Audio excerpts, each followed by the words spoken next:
desperately need.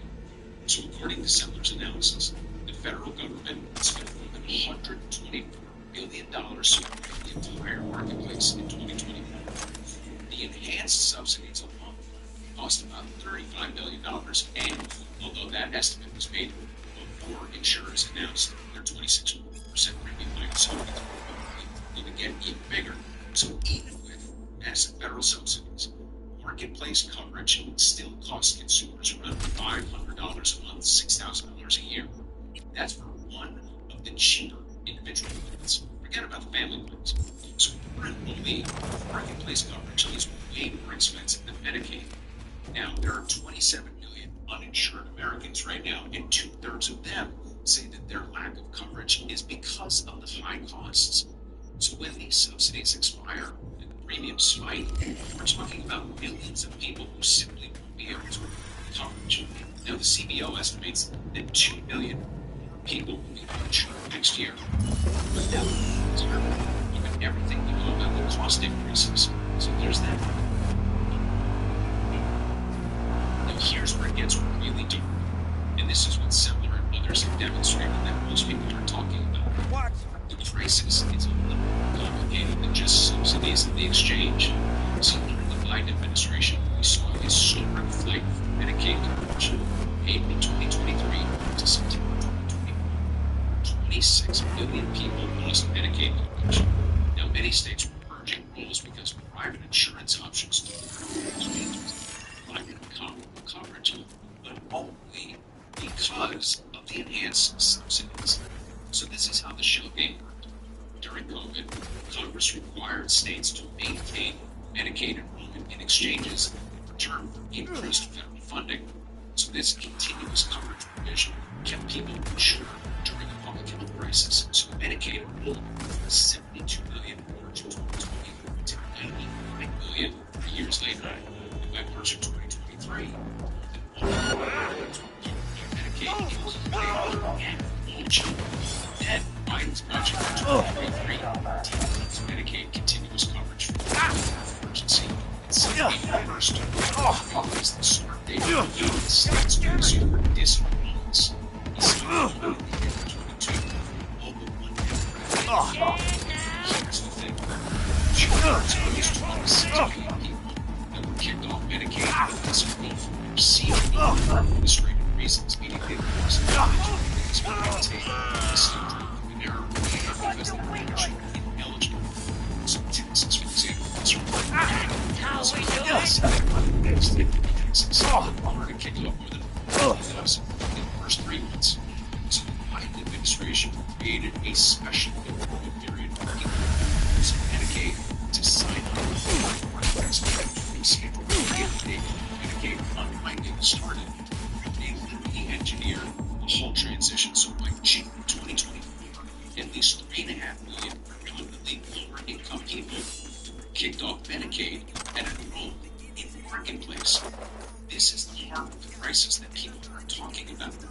This Biden was a shift away from Medicaid in order to encourage Cyberpunk the exchanges, but it's basically just moving one pocket to the other because people still needed subsidies to cover rising costs. It was a mandate that was always going to bleed out, especially if Republicans controlled Congress. So here we are. So quickly before we move on, I think it's for us to remember here that the ACA was a Republican plan. It was literally created and adopted first by Republicans as a way to prevent immigrants and the poorest among us from accessing emergency care as primary care. That's right, it was originally written by the Heritage Foundation and first adopted by Governor Mitt Romney in Massachusetts. And the big theory behind the plan was that an individual mandate would encourage mass adoption and therefore would lead converted hospitals to give away care that they could. And it always is a giveaway to the insurance companies. That's why the insurance was so the ACA from the start. It was customers required by law to buy their product. It was amazing to them. So now fast forward to the Obama years when this very same Heritage Foundation plan was passed, and suddenly it became unreal for the GOP because it was perceived as a generational win for the Democrats, more specifically for a black Democrat named Obama. That's why they named it after him and then vilified it for years to come. So Republicans spent all their political capital from that day forward undermining the plan that they ostensibly created without having anything to offer in its place. The whole repeal part of repeal and replace was always more important to them than actually helping Americans. They never had a replacement plan, and guess what? They still don't. So here we are, right? Trump was unable to dismantle the ACA in his first term, but then Biden built on this with this push to shift people away from Medicaid to the ACA exchanges, which left the whole thing vulnerable because now that Trump's back in office with the whole of Congress behind him, he's able to take the whole thing down. So that was the backdrop to the recent government shutdown. Democrats said they were not going to back off a spending bill until it reinstated the Obamacare subsidies. And this launched a whole thing, right? Schumer made this a line in the sand. This was the whole campaign. Shut the government down for 43 days, and then they caved. They did say that they secured a promise of a future vote sometime in December to contemplate maybe restoring some sort of subsidy without saying what it was. A promise with the same party that has tried every single year after year since the ACA was passed. The ACA. So let me be clear about what this means. If the subsidies expire, which they will at the end of December, without congressional action, the premiums are expected to more than double for millions of Americans. And many of these people have marketplace coverage in the first place only because they were kicked off Medicaid by legislation passed under a Democrat.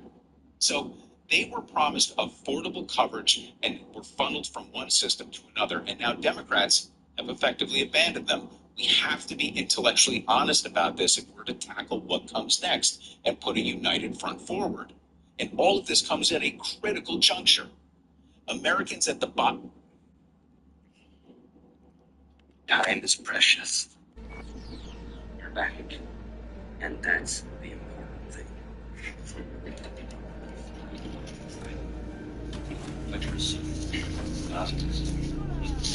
How much of this stupid thing down?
Oh, my beloved, wait a minute.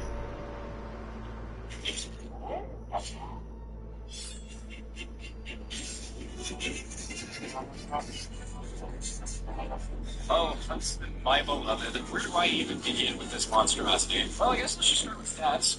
The Huntsman is, okay, thanks. The graphics for this time, through the stats. No, there aren't any. What? There aren't any stats. You mean there aren't any stats? I mean, there aren't any stats. Like, none?